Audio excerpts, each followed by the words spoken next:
একটা গ্রাম ছিল নাম শান্তিপুর। গ্রামের পাশেই ছিল একটা পুরনো পরিত্যক্ত লাইব্রেরি। অনেকেই বলতো ওটা ভূতের লাইব্রেরি। ও,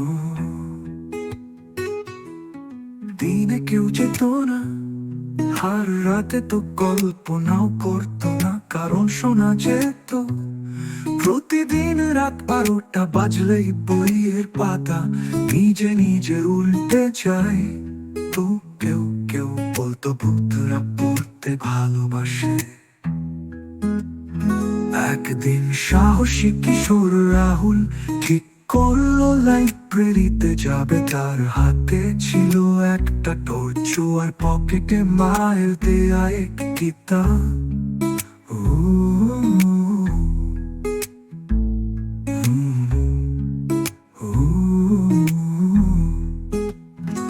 রাত 11টা সে লাইব্রেরির দরজায় পৌঁছায়। দরজাটা হালকা খেলতে খুলে গেল, কোনো শব্দ নেই, কেবল বইয়ের ধুলো মাখা গন্ধ। ও,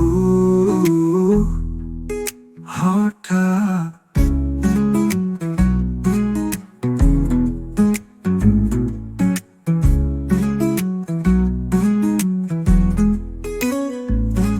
একটা পুরনো চেয়ার হালকা শব্দ করে নাড়লো।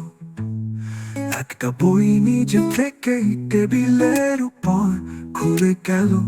রাহুল ভয়ে জমে গেল, কিন্তু চোখ বন্ধ করে বুকের সাহস জোর করে সামনে এগিয়ে গেল। সে দেখলো সামনে দাঁড়িয়ে একটা সাদা ছায়া মূর্তি, চুলগুলো ছড়ানো, হাতে ধরা একটা মোটা বই। রাহুল কাঁপা কণ্ঠে বলল, আপনি কি ভূত? ভূতটা ধীরে হেসে বলল, হ্যাঁ আমি ভূত।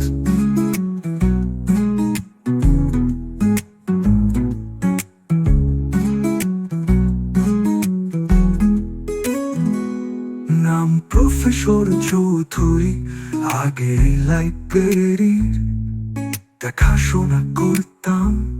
বই পড়তে পড়তেই মারা গিয়েছিলাম, এখনো পড়ি।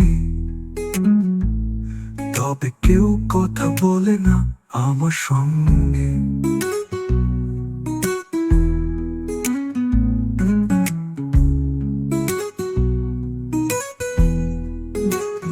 রাহুল একটু সাহস পেয়ে বলল, তাহলে আমি পড়তে এসেছি, চলুন একসাথে পড়ি।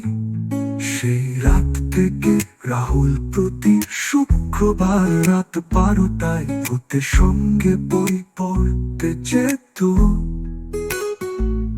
কেউ জানতো না কেবল সে আর ভূত। প্রফেসর চৌধুরী ছিল লাইব্রেরির নতুন বন্ধু।